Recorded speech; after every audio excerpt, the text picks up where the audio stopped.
Mundo silencio, no es cierto.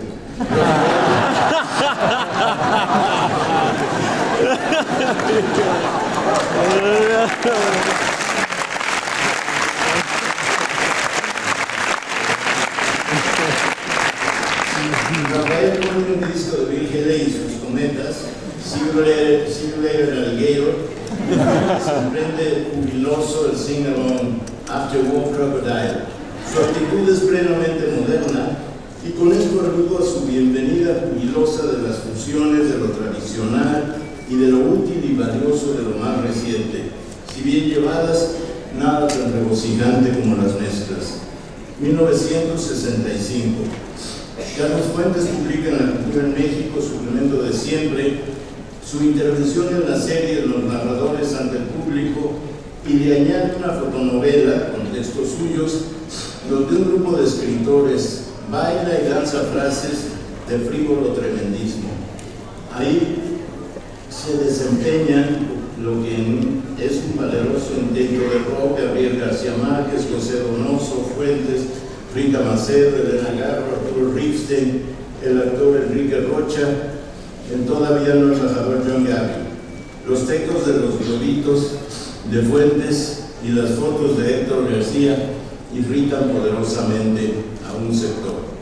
A la semana siguiente responde la revista de Izquierda Política, 1 de octubre de 1965, su homilía titulada Los intelectuales mexicanos, la Dolce Vita y la oligarquía en el poder. Fue a leerlo con una mantra fast track.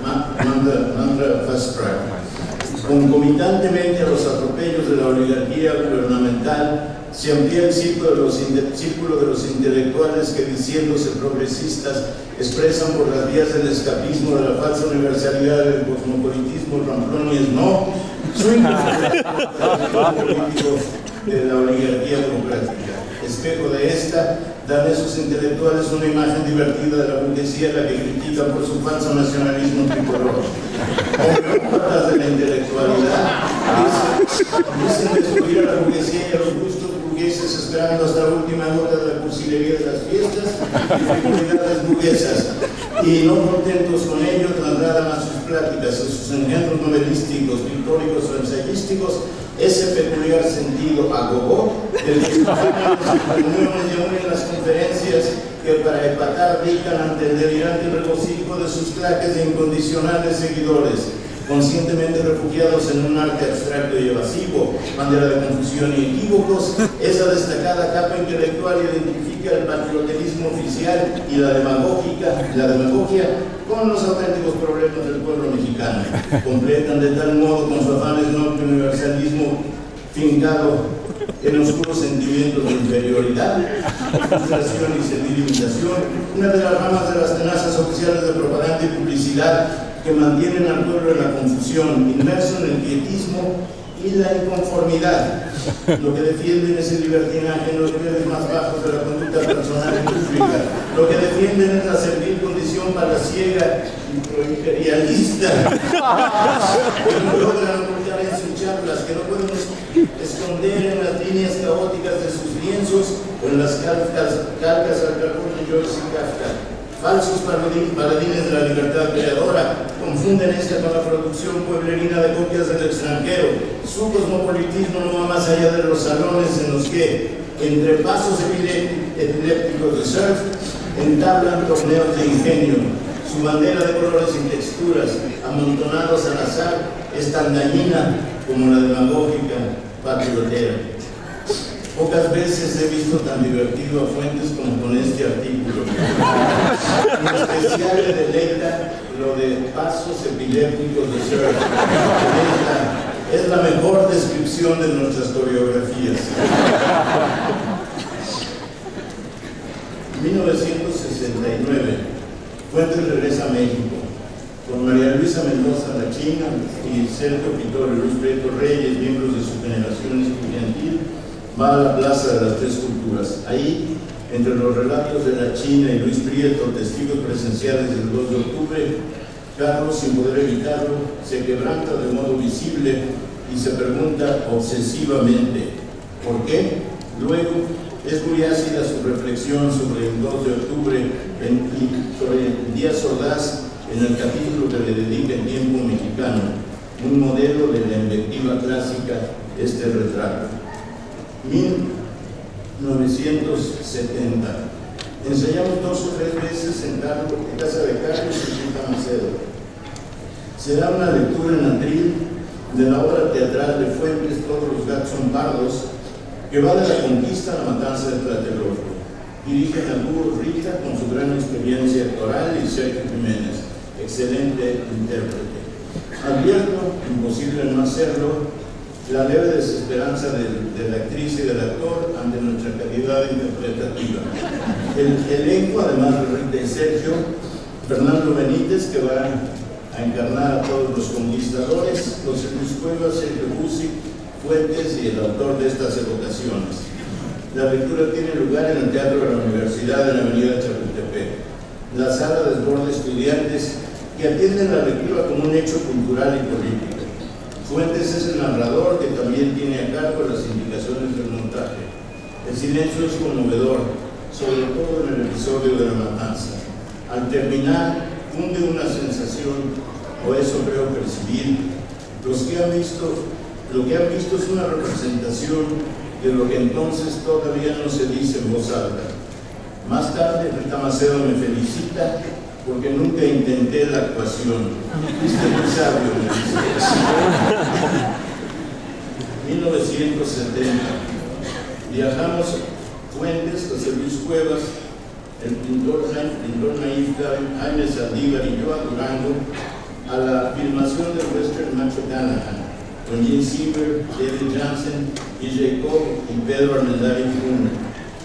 Luego del rodaje, caracterizado por el entusiasmo que despierta Jansen, en el apogeo de su fama por la serie El Fugitivo, basada en una idea que el francés Victor Hugo recogió de un film con Harrison Ford o algo así, cenamos en casa de Gene Siever. Ahí un líder estudiantil duranguense nos informa del proyecto del movimiento armado en el que se siente involucrado, porque ya no se aguanta el régimen y el gobernador es un sátrapa. Interviene el pintor naif. En México no les decimos sátrapas, sino salta para atrás. El líder estudiantil insiste, el pueblo no aguanta más y ya se está armando. Con sensatez el pintor naif arguye, ¿y por qué entonces no le venden esas armas al gobierno y con ese dinero ya preparan una revolución mejor organizada? Fin de la reunión. 1997.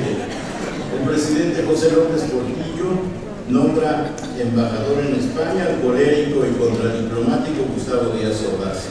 Asisto a la rueda de prensa como enviado del proceso.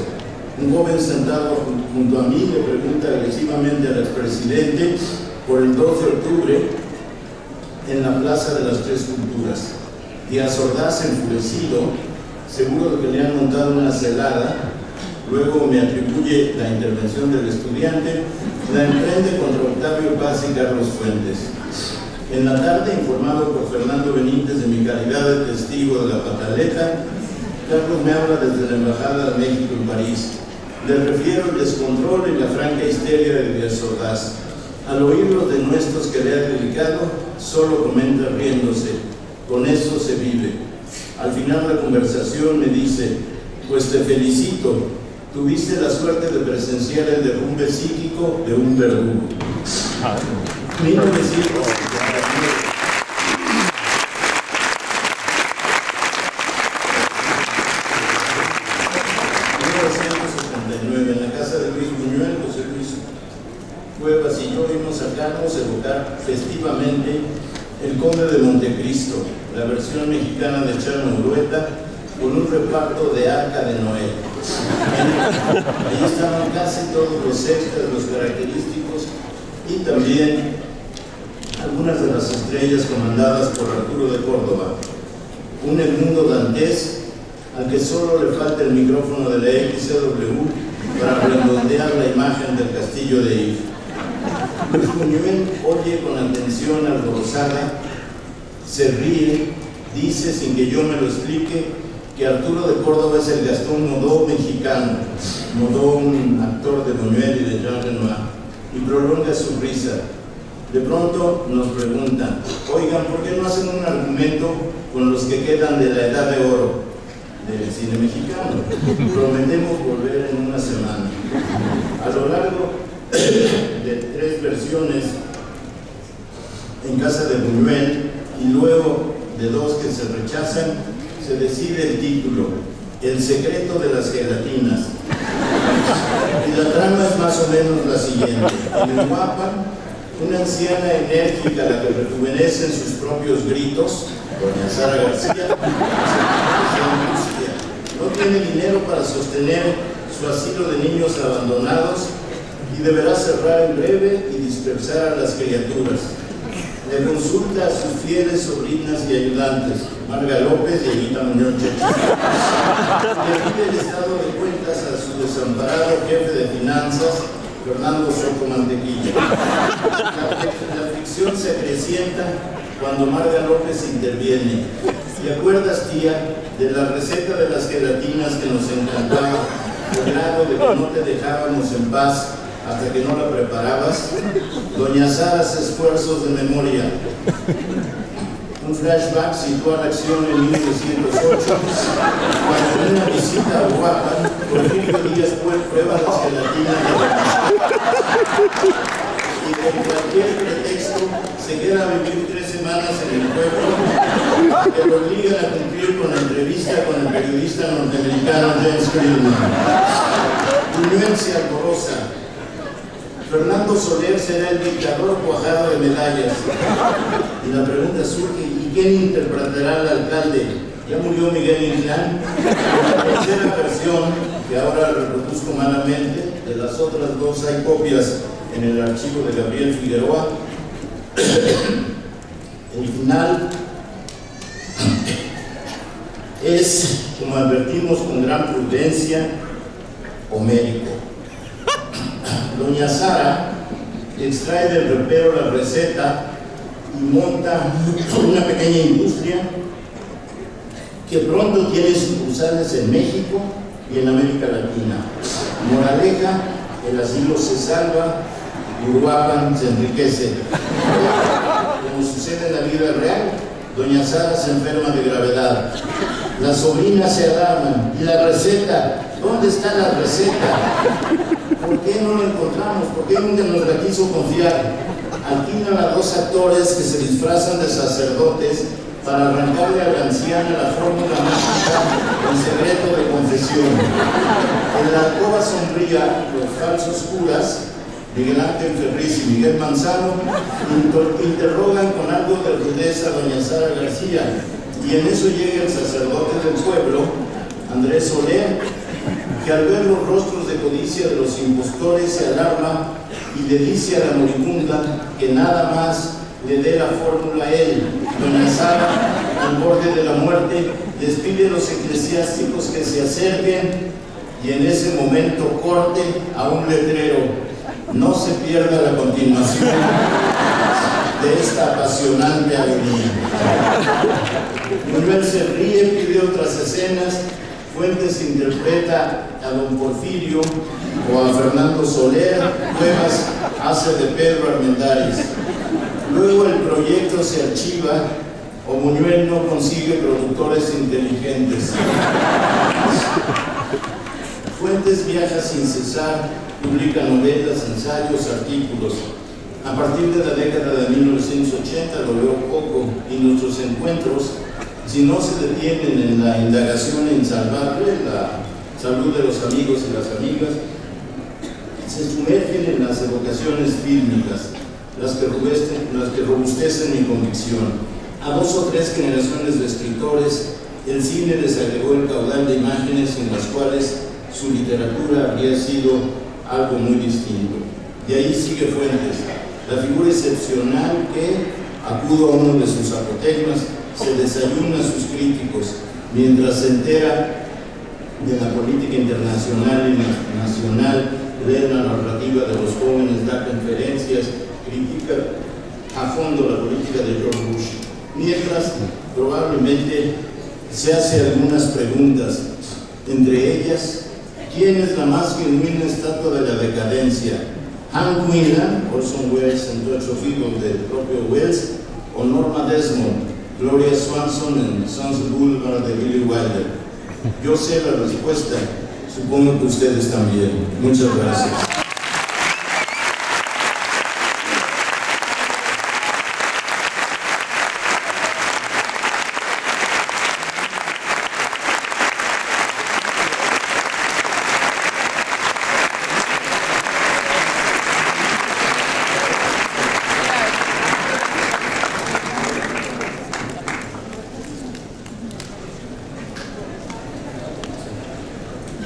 Como todos sabemos, don Gabriel García Márquez dice que él escribe para no hablar. Pero antes de dar la palabra a Carlos Fuentes, solo unos breves renglones sobre el maestro. En días pasados, en el Alcázar de Chapultepec, Carlos Fuentes evocó una lejana conversación que tuvo lugar en un jardín de San Ángel, y en la cual Gabriel García Márquez y él manifestaron su voluntad de consagrar sus mejores energías a la escritura, ese arte de traducir el mundo y transformarlo.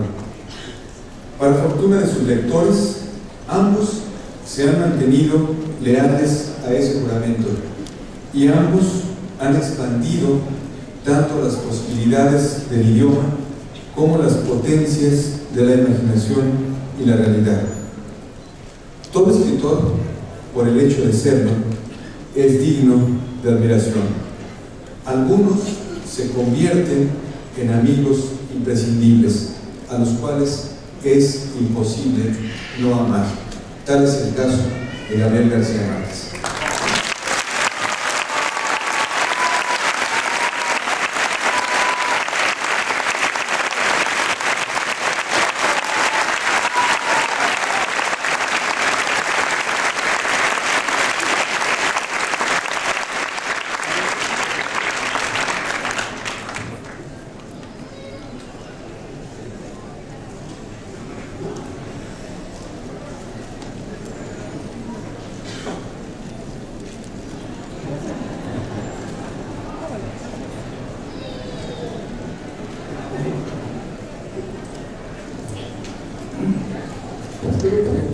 Un poco de tiempo, quería agradecerle a Vicente Duarte su presentación, su moderación de una mesa inmoderable.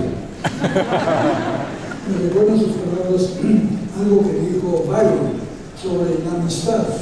La amistad, dijo Byron, es el amor sin alas. Yo creo que esta mesa demuestra que también el amor tiene alas. Quiero recordar cómo conocí en primer lugar a Gabriel García Márquez. Aquí hay una secuela muy colombiana. Fernando Botero me presentó a Daromutis y a Daromutis me presentó a Gabriel García Márquez. En un edificio que era la productora de cine de Manuel Barbachano Ponce, en la calle de Córdoba 48. Y era un edificio tan opulento que decidimos llamarlo de ahí en adelante el Castillo de Drácula. Yo conocía a García Márquez por sus espléndidos cuentos. La revista Mito, que se publicaba en Bogotá gracias a Jorge Gaitán Durán, había publicado cuentos extraordinarios del monólogo de Isabel viendo llover en Macondo, un día después del sábado. El hecho es que García Márquez y yo nos reunimos para formar un pequeño equipo de redactores de guiones cinematográficos. Nos tocó hacer una película de Gabaldón que se llamaba El Gallo de Oro, basada en un precioso cuento de Juan Rulfo. Todos nos sentábamos, Gabo y yo, y decía Gabo, creo que el adjetivo con que describimos la puerta de la hacienda está muy mal escogido. Pues por una mañana discutiendo el adjetivo. Al siguiente día me decía, Carlos, esa coma está muy mal puesta. Entonces todo el día discutiendo la coma. Todo esto confundido con nuestro querido director Roberto Gabaldón, que pero al mismo tiempo que hacía El Gallo de Oro, hacía una película con libertad Lamarque, de manera que a veces él intervenía en el guión y nos decía, y entonces con la libertad hace el kikiki y el gallo canta tangos. Pero no llega a la confusión de nuestro lado. Como lo acaba de recordar Vicente, una tarde nos sentamos en la pelusa de mi casa y nos dijimos, ¿qué vamos a hacer? ¿Vamos a escribir guiones de cine o vamos a escribir novelas? Pues decimos que íbamos a escribir novelas, se echó la suerte. Nos hemos encontrado a lo largo de la vida en París, en Barcelona, en Cartagena de Indias, en Bogotá, mucho más en el Distrito Federal, y yo creo que hablo aquí de una amistad perdurable hecha en momentos memorables. Yo no sé si conocía a Carlos Monsiváis de la preparatoria o ya en la Facultad de Derecho. Describimos muy rápido una comunidad de la literatura. A mí me encantaba prestarle libros a Carlos Monsiváis porque regresaban envueltos en un papel blanco finísimo y yo quería que él cubriera toda mi biblioteca.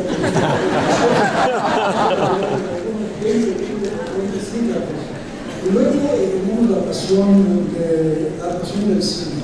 Quiero decir que posiblemente con la excepción de pruebas y de un historiador que viene a Guadalajara, Natalio Botana, Monsiváis es la persona que más sabe de cine. Si ustedes quieren saber la filmografía completa de Limón Sevilla, María Pimienta Ponce, Fernando Bola, se las puede decir. Y las hermanas Cultivacos, la sabe perfectamente Monsiváis. Carlos ha recordado muchas escenas de nuestra amistad, pero le faltó una que yo voy a recordar aquí. Era el año 70, 71, los dos estábamos en París y nos dio cita Pablo Neruda. Estaba Neruda en el hotel Quai Voltaire y nos recibió en cama. Estaba en pijama, parecía una gran ballena clara. Nos dijo, perdone, estoy muy fatigado, vengo del entierro de Elsa Quiroler, mujer de Aragón, además que mejor vamos a conversar. Y le dice Neruda, esa voz que tenía así, ¿cómo le va a Monsiváis? ¿Qué me cuenta? Y Carlos le dijo, pues sucede que me canso de ser hombre. ¿Por qué? Me dice Neruda, dice Monsiváis, porque el olor de las peluquerías me hace llorar a gritos. Y me dice Neruda, ¿dónde? Dice Monsiváis, el agua anda descalza por las calles mojadas. ¿Qué me cuenta? Le dice Neruda.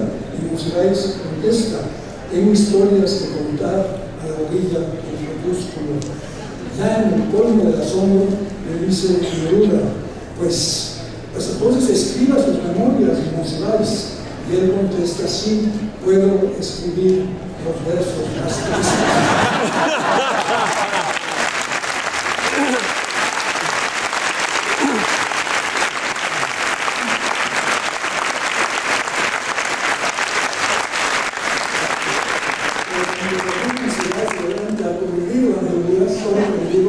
Solo sus frases de despedida, al salir por la puerta se voltea Monsiváis y le dice a Neruda, daré muerte a una monja con un golpe de oreja. Adiós.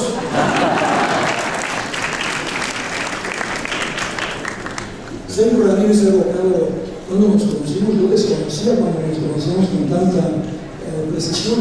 Yo quería ser escritor desde muy joven, pero mi padre me dijo, no, los escritores en México se mueren de hambre. De manera que entra a la carrera de leyes, estudia Derecho, cuando no existía. Me mandó a ver a Alfonso Reyes, que era el abogado. Y Reyes me dijo, ¿has leído a Stendhal? Y dije, no, yo eres un burro. Mira, Stendhal dijo, para escribir el rojo y el negro, tomé como modelo el Código Civil francés, el Código Napoleónico. Bueno, eso me convenció un poco. Entré a esa carrera y me di cuenta de hasta qué grado en América Latina somos descendientes de ideas del derecho, de las leyes de Indias a las constituciones liberales y todos derivadas del derecho escrito, del derecho romano, pero todas ellas también con una extraordinaria excepción que es la proteína, la ley se obedece, pero no se cumple. Entre abuelos te veas, dice una maldición gitana entre nosotros. Este es un tema que ha tomado Sergio Ramírez con una gran dosis de ironía, de distancia, de humor y de intimidad. Me refiero sobre todo a una novela que quiero mucho, que se llama Castigo Divino, que es la historia de un envenenador que se llama Oli Castañeda y que quiere envenenar a su esposa, al impresor y a su hijo. Es un proceso ambiguo, rodeado de incertidumbre política, porque lo descalifican como un proceso de abuso de autoridad y la proteína famosa de la ley se obedece, pero no se cumple. Lo que nos da Ramírez es un microcosmos de la América Central. Esa América Central que el propio Pablo Neruda describió como la delgada cintura del sufrimiento, del dolor.